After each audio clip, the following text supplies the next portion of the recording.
Bonjour, je m'appelle Anne-Marie Antonietti, je suis ce qu'on appelle Bat Noar, j'expliquerai ce que c'est, Bat Noar, et j'habite en Israël et je viens de créer un blog des Bnei Noar d'Israël qui s'appelle Bnei Noar, la réparation des nations. Bat Noar c'est le féminin, Bnei Noar c'est le pluriel et j'expliquerai par la suite ce que c'est Bnei Noar. Mais d'abord je vais dire qui je suis et dire mon itinéraire, comment je suis arrivée jusque-là. Je suis corse, d'abord, très important pour moi. Je suis d'arrière-plan chrétien, puisque ma famille est catholique, et moi j'ai été évangélique, protestante évangélique, durant 25 ou 30 ans, et très engagée d'ailleurs dans le milieu évangélique. Et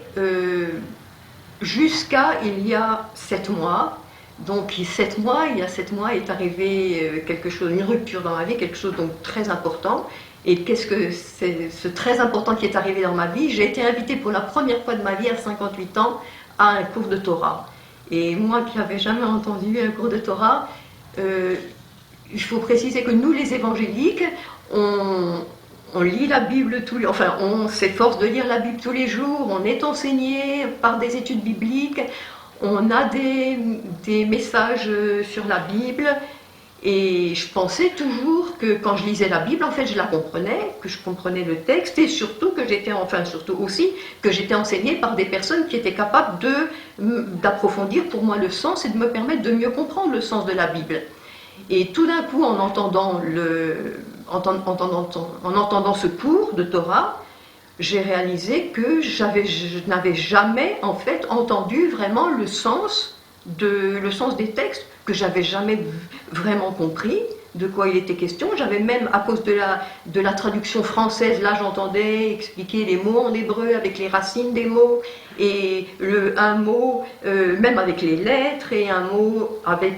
qui est employé dans d'autres livres de la Torah, et donc je me suis aperçue que la traduction française, en fait, ne trahit complètement le sens du texte, et que moi j'avais jamais vraiment compris le texte. Et que d'ailleurs je voyais bien la différence avec ceux qui m'ont enseigné avant, c'est la première fois que j'entendais cette profondeur infinie qu'il pouvait y avoir dans les textes, et cette sagesse et cette connaissance, c'est très important, mais surtout que c'était une source de vie. C'est ça que je ressentais pendant les cours. C'était des torrents et des torrents d'eau vive, parce qu'après j'ai continué à venir aux cours, même j'ai entendu les cours sur internet, donc chaque fois que j'avais un moment, j'écoutais les cours, et c'était des torrents d'eau vive qui m'irriguaient à l'intérieur, et ça, en lisant les textes ou en entendant les explications auparavant, j'avais jamais vécu quelque chose comme ça. Et surtout, donc c'était pas des connaissances, c'était une expérience très très très profonde de vivification intérieure, et ce que j'entendais a commencé à faire un travail très très très important en moi, ce que j'entendais en plus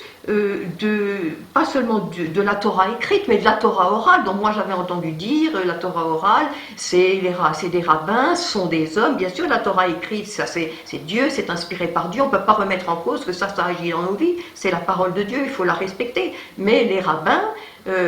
c'est des hommes, c'est complètement humain, et j'avais toujours entendu dire, bien sûr, la Kabbale, le Zohar, ça c'est secret. Donc dans le monde chrétien, évangélique, on sait ce que ça veut dire, c'est secret, ça veut dire c'est interdit, c'est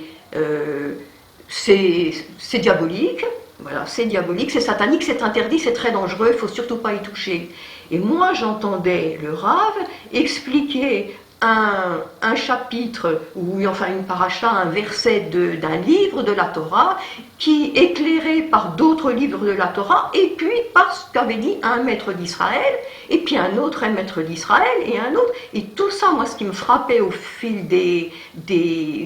cours, c'était la cohérence que ça avait, et ce que disaient les rabbinim, ce que disaient ces maîtres d'Israël et ce que disait la Torah, c'était tellement imbriqué l'un dans l'autre que c'était ça qui faisait la signification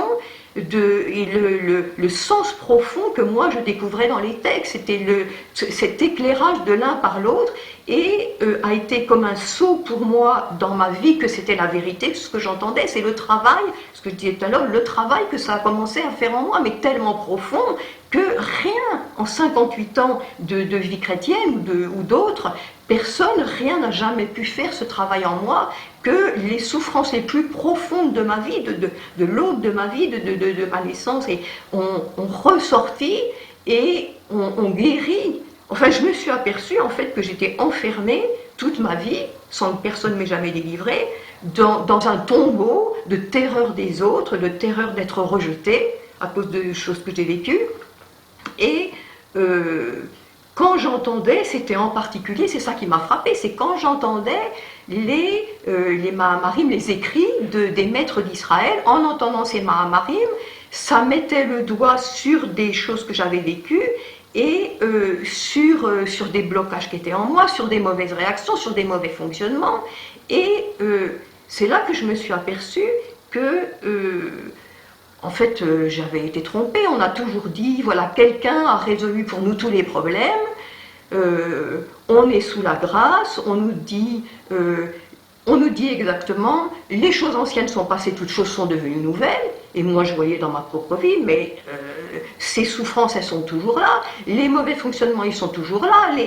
On peut dire, toutes choses sont devenues nouvelles, et puis tout balayer, faire abstraction de tout le passé. Mais moi, je voyais que tout était toujours là, et que j'étais enfermée, vivante, dans un tombeau de terreur des autres qui m'empêchait complètement d'être moi-même. Et j'avais vu, en fait, toute ma vie chrétienne, j'avais vu dans les assemblées, les gens bourrés de problèmes, ou dépressifs, ou toutes sortes de problèmes. C'est pas mon affaire, mais j'ai bien vu qu'on peut dire de façon abstraite, voilà, il a tout fait, tout est accompli, toutes choses sont devenues nouvelles, les choses anciennes sont passées, toutes choses sont devenues nouvelles, mais en fait, dans le concret de nos vies, rien n'est passé, et puis rien n'est devenu nouveau du tout. Et en fait, ce n'est qu'en entendant les écrits de ces maîtres d'Israël, dont on disait pourtant qu'ils étaient tellement dangereux et tellement occultes et tellement tout ce que j'avais entendu, c'est ça, en fait, qui m'a guéri et qui a libéré ma vie. Et je voyais au fil des cours vraiment que Dieu mettait, enfin moi j'ai vécu comme ça, que c'est Dieu au travers de ce que j'entendais, qui mettait le doigt sur une relation qui était rompue dans ma vie et que j'avais laissé se rompre, et puis en fait quelqu'un à qui je devais demander pardon, et des personnes qui m'avaient insulté, qui m'avaient ces derniers mois, pendant des mois et des mois, quelqu'un qui m'avait très très mal parlé, insulté. Et moi j'avais toujours été enseignée, c'est vrai, dans les assemblées, on me disait oh, telle personne est violente, telle personne m'agresse, voilà, c'est ça qu'on disait, telle personne m'agresse, quoi, c'est des personnes qui sont diaboliques, il y a des puissances c'est des démons, c'est des puissances sataniques, je me mets sous la protection du sang et surtout, je prends du recul par rapport à ces personnes. Et c'est comme ça qu'en fait, moi j'avais été enseignée à réagir, prendre du recul, et je me suis aperçue que tout un tas de relations et de choses dans ma vie étaient rompues, et j'avais entendu, j'ai entendu là ces derniers temps parler de tikkun, et je ne comprenais pas du tout ce que ça voulait dire, parce que moi j'ai donc été enseignée, quelqu'un a tout fait pour nous, voilà, tout est accompli, tout est... Et comment j'ai besoin moi de tikkun, de réparation si tout a déjà été fait, qu'est-ce que moi j'ai à réparer? Et puis en plus, c'est vrai que si quelqu'un a déjà tout fait, moi je suis très passif par rapport à ma propre vie. J'ai été enseignée comme ça, lui il a tout fait, il a tout accompli, tout est aboli, et puis moi je reçois tout par grâce, voilà, mais je suis très passive. Et là, tout d'un coup, je voyais que j'étais vraiment l'acteur de ma vie. Je commençais à éprouver une joie extraordinaire, même de voir ces choses paradoxales, ces choses qu'il y avait à réparer dans ma vie. Ça créait en moi un dynamisme et ça commençait à créer en moi une joie que je suis, même si j'avais l'impression que je mourrais en faisant ces démarches de cette personne qui m'avait insultée, qui avait été tellement méchante pendant des mois. Je suis allée voir cette personne et je me sentais responsable de ma vie. Je sentais que je vivais, je sentais que la vie était passionnante parce que je pouvais réparer ma vie. Parce que moi j'étais responsable, c'est moi qui étais responsable de me prendre en main, et c'était moi qui étais responsable de faire quelque chose pour... je ressentais comme si ma vie, avec des souffrances, et puis que j'avais été éclatée, que j'avais été écartelée, et qu'il y avait, voilà, que j'étais comme dispersée, et à mesure que je faisais ces pas, ma vie était réunifiée avec une personne, réunifiée en moi-même, par rapport aux autres et donc aussi par rapport à Dieu. Et j'entendais dans les cours toujours dire Dieu sera roi sur toute la terre. Voilà, ça c'était Dieu sera un et son nom sera un. Et quand je voyais ma vie qui se réunifiait comme ça, moi-même avec les autres et avec Dieu, j'éprouvais une joie d'être responsable de ma vie ça m'apparaissait un chemin de vérité parce que je rentrais moi dans ma propre vie, dans mon propre concret, dans cette unité dont on me parlait et je voyais, on entendait parler de délivrance et je voyais que moi, comme ça dans ma vie, je pouvais marcher vers cette délivrance et même en me réconciliant avec des gens, participer à cette réparation aussi, bon, j'allais dire de l'humanité, c'est un grand mot, mais au niveau de ces personnes, et en fait, c'est toutes ces choses qui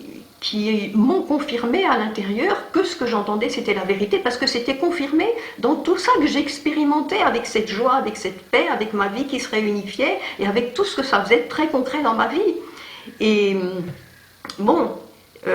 j'en ai parlé à d'autres, j'ai envoyé ces vidéos d'enseignement à d'autres, j'ai des amis donc chrétiens dans beaucoup de pays, et enfin dans plusieurs pays, et je leur ai envoyé cette vidéo. J'étais très surprise parce que ces amis me disaient mais oui, j'écoute ces vidéos, quelquefois j'écoute tous les jours ces vidéos, il y en a qui me disaient ça, j'écoute tous les jours, ma fille écoute tous les jours, mais je fais le tri, je prends ce qui m'intéresse, je prends ce qui me permet de préparer une prédication, qui me permet de préparer un article, et bon, le reste, ça ne correspond pas à notre doctrine, donc je laisse. Et moi, comme je disais tout à l'heure, je voyais que c'était tellement cohérent que je ne voyais pas comment on pouvait faire le tri. Si je reconnaissais que c'était la vérité, si je reconnaissais que ça faisait un tel travail dans ma vie, que c'était Dieu qui le faisait, et que c'était Dieu qui parlait dans sa parole, et puis que c'était tellement imbriqué avec ce que disaient les maîtres d'Israël, si je reconnaissais que c'était la vérité, ou je prenais tout, ou alors je me disais non, je reste sur les doctrines du passé, et puis je rejette tout. Mais je ne peux pas faire du tri. Si je veux être cohérente avec moi-même, si je veux être honnête, avec moi-même et surtout avec Dieu, qui a inspiré cette parole, je prends tout ou je prends rien du tout. Enfin, moi, à mon échelle, je pensais que c'était de l'hypocrisie, que je ne pouvais pas faire un tri comme ça. Et donc, comme je voyais que c'était la vérité, en fait, j'ai décidé de tout prendre. Et c'est vrai que c'est quand même très difficile quand on a été enseigné. Pendant 58 ans, j'ai été enseignée et je me rendais compte, en fait, sont posées pour moi beaucoup de questions, parce que en tant que chrétien, on cherche, on dit qu'on aime Israël, que Israël c'est nos racines, on cherche nos racines dans Israël, et puis plus j'entendais, en fait, plus je venais au cours, et puis plus je me rendais compte que en fait, il n'y a aucun rapport, c'est des pensées qui sont complètement différentes, des systèmes de pensée qui sont complètement différents. Et moi, ce que j'aimais justement dans les cours de judaïsme que j'entendais, c'était l'équilibre. Sur tous les sujets, ce que j'aimais, c'était la position parfaitement équilibrée. Et ce que je voyais, ce qui était décrit, c'était que la position du christianisme, dans laquelle j'avais été enseignée, à tous les coups, c'était un extrême des deux, donc complètement bancal, il manquait toujours cet équilibre-là. Et l'autre chose qui me gênait aussi, ce qui faisait me poser des questions, c'était que moi j'avais été enseignée, ça c'était une énorme question pour moi, très très difficile, donc pour prendre position par rapport à ces nouveaux... à la Torah et à ce nouveau message que j'entendais, j'étais restée avec tous ces enseignements, comme je dis tout à l'heure, tout est accompli. Et donc, comment je me situe? Il est venu quelqu'un déjà, bon, qui va revenir, on nous disait, enfin on dit toujours, il a tout accompli, il a accompli la loi voilà, est accomplie,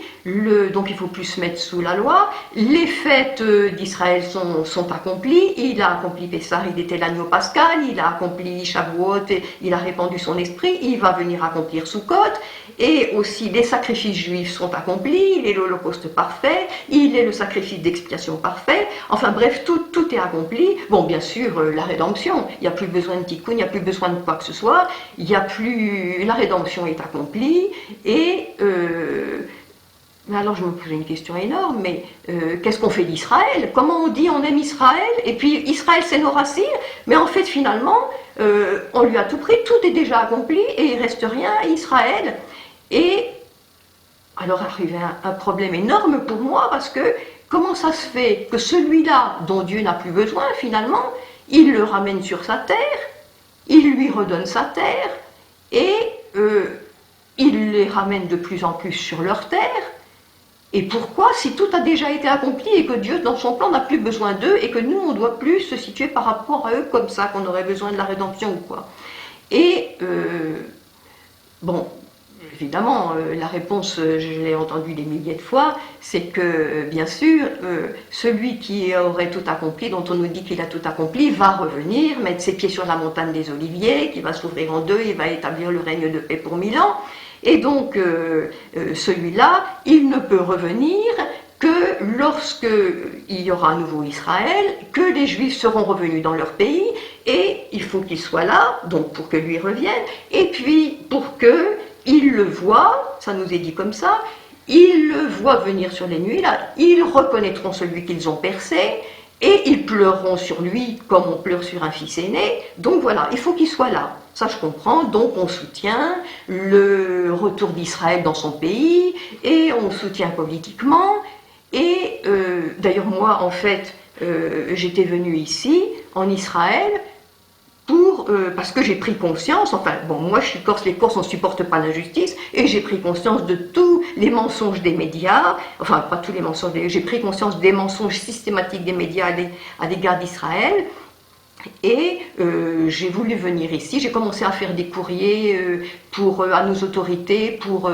donc soutenir Israël, rétablir comme je pensais la vérité, et j'ai créé un site internet qui s'appelle toujours d'ailleurs un amour inconditionnel pour Israël, et je suis venue ici comme bénévole, donc il y a 7 ans, pratiquement 7 ans que je suis bénévole dans des maisons de retraite ici pour voir ce qui se passe, et des sites internet me demandaient d'écrire, où j'écrivais, ils mettaient en ligne,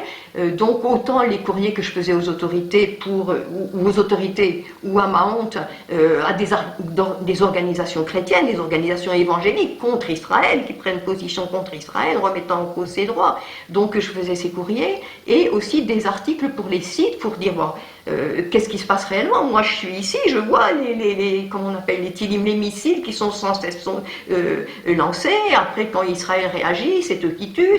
les bébés, et je vois ce qui se passe ici, à chaque fois qu'ils sont les victimes, après le monde entier leur tombe dessus, c'est eux qui tuent, c'est eux qui sont les coupables, c'est eux qui sont les coupables de tout, ils font rien, ils sont les coupables, les autres en face font quelque chose, c'est encore Israël qui est les coupables. Donc moi je suis venue ici, et j'ai commencé donc à faire ces articles.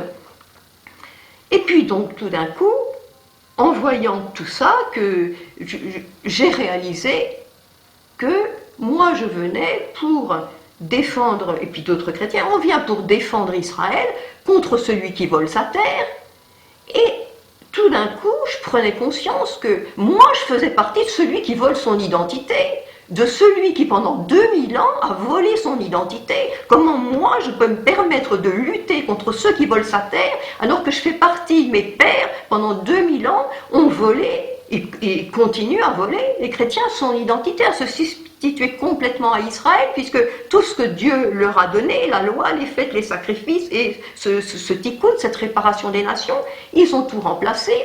Et j'ai réalisé que j'étais dans une substitution totale d'Israël par les chrétiens dont je faisais partie, et que moi je me permettais de voler, de lutter contre celui qui veut voler, qui vole la terre, mais c'est chutzpah, c'est bémet, c'est impensable. Et je me suis rendu compte que c'est une position complètement impossible en porte-à-faux, et qu'il faut que je sorte, si je veux pouvoir soutenir Israël, ses droits à sa terre, ou ses droits, il faut que je sorte de cette substitution. Et puis d'ailleurs, Israël, c'est ses droits que Dieu a donnés, n'a pas besoin de moi. Mais bon, c'est important quand même de manifester notre soutien, et c'est quand même important l'engagement. Mais en sortant de la substitution, sinon qu'est-ce que j'ai à dire? Et alors je cherchais comment sortir de cette substitution. D'autant plus que, bon, évidemment, des chrétiens ont commencé à me répondre, parce que je mettais des vidéos, voilà, je mettais des vidéos d'enseignement de la Torah, ou je mettais des vidéos de Bnei Noach sur mon mur Facebook, donc des chrétiens ont commencé à m'écrire, et ça m'a obligé à vraiment chercher, mais finalement, c'est vrai que cette Torah fait un effet extraordinaire dans ma vie, je me rends compte de la substitution, mais voilà, je creusais davantage, et je voulais étudier davantage, je voulais avant de m'engager, et vraiment être sûr, et je cherchais, puis c'est vrai que j'étais frappée quand même, et par les incohérences, par les incohérences de la position qu'on a en tant que chrétien, parce que j'arrivais pas à comprendre comment, en fait, au début il y a un peuple, Dieu choisit un peuple, à qui, enfin il dit qu'il les choisit pour l'éternité, il les aime d'un amour éternel, je t'aime d'un amour éternel, c'est pourquoi je te conserve ma bonté, et en plus quand on lit les textes, on a beau dire que c'est nous, enfin on lit comme ça les chrétiens, voilà c'est nous, il est question d'Israël, et Jérusalem, Sion, c'est nous les chrétiens, c'est nous, Dieu nous aime. Mais attends, ouvrez les yeux, c'est marqué partout, Israël, je t'aime d'un amour éternel, je t'ai gravé sur la paume de mes mains, et c'est partout une histoire d'amour avec Israël. Et mes entrailles se retournent, enfin je ne sais pas comment ça se dit en hébreu, mais dans la traduction française c'est comme ça, ces entrailles se retournent quand Israël s'en va, bon. Et donc il y a ce peuple que Dieu aime d'un amour éternel et lui conserve sa bonté. Et puis tout d'un coup après, il y a un autre peuple, et ce qui me frappait, c'est qu'à la fin,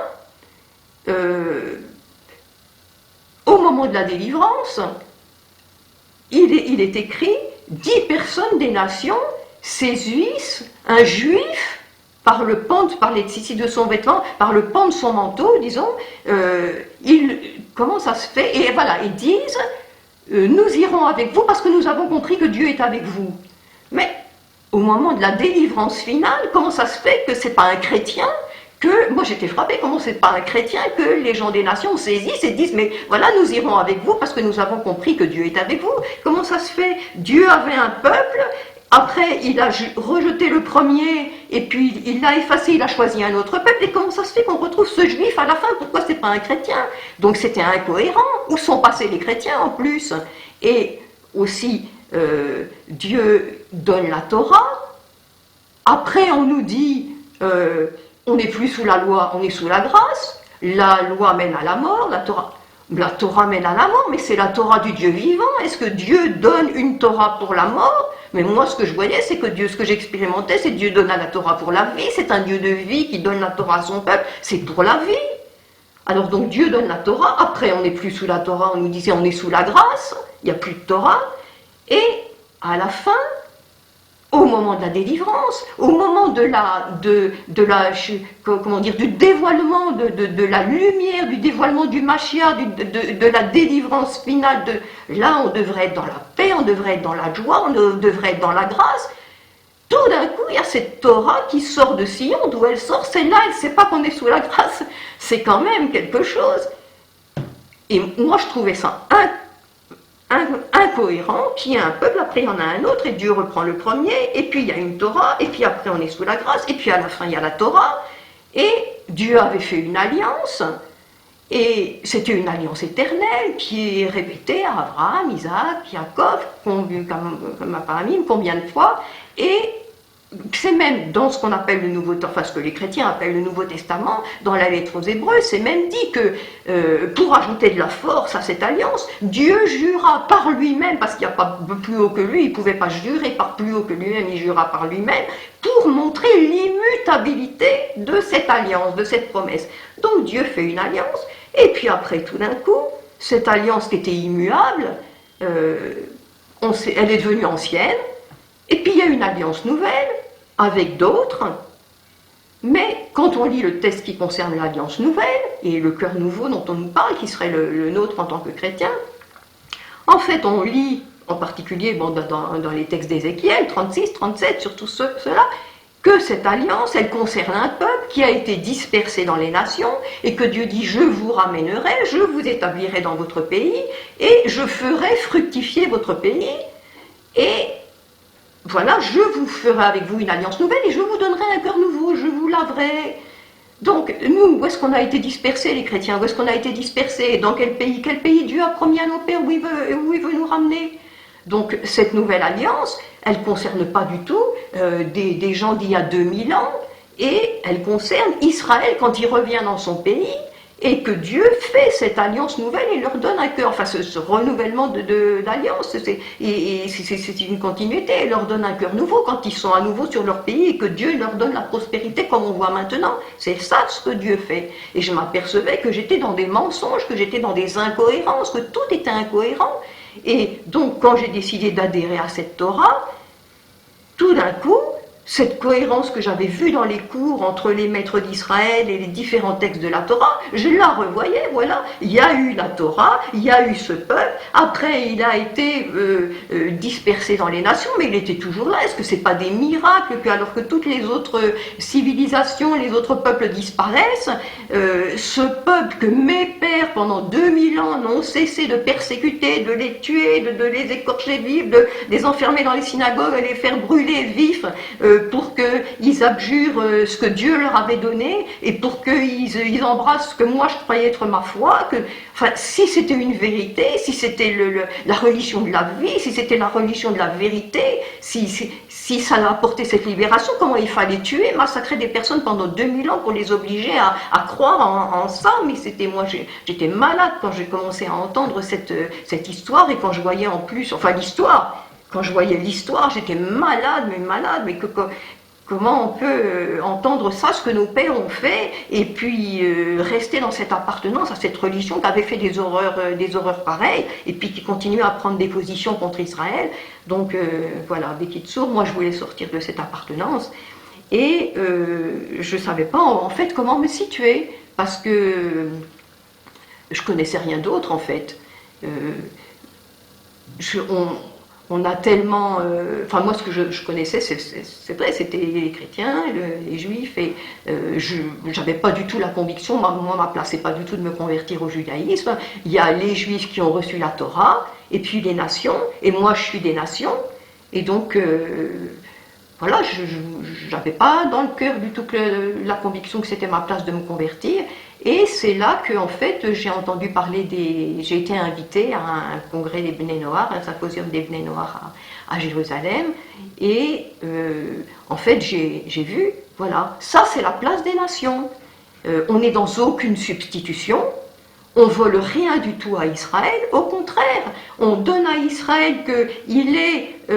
on le rétablit, c'est pas à nous à rétablir quoi que ce soit, mais je veux dire, il est pour nous ce que Dieu a dit qu'il était, il est la lumière du monde, c'est pas du tout les chrétiens, nous les chrétiens on nous a enseigné, enfin nous, comme moi j'étais chrétienne, on nous a enseigné c'est nous la lumière du monde, mais non, mais pas du tout, mais Dieu dit c'est Israël qui est hors la Goïm, qui est la lumière du monde, et c'est lui que Dieu nous donne comme enseignant. Et donc les Bnei Noach, enfin on en parlera une autre fois, mais les Bnei Noach, ce sont les non-juifs justement, qui veulent recevoir d'Israël l'enseignement de ce qu'ils ont reçu de Dieu, et voilà, on se situe comme ça par rapport à eux, et c'est vrai que c'est... Enfin, on rentre dans cet amour d'Israël, mais d'une façon complètement nouvelle, en se situant dans le projet de Dieu. Israël reçoit sa Torah, nous les nations, on a cette place de Bnei Noach qui reçoivent ce qu'on appelle les 7 lois de Noé, les lois noachides, qui nous sont expliquées par Israël, et puis ensemble on forme ce corps dont on parlera une autre fois.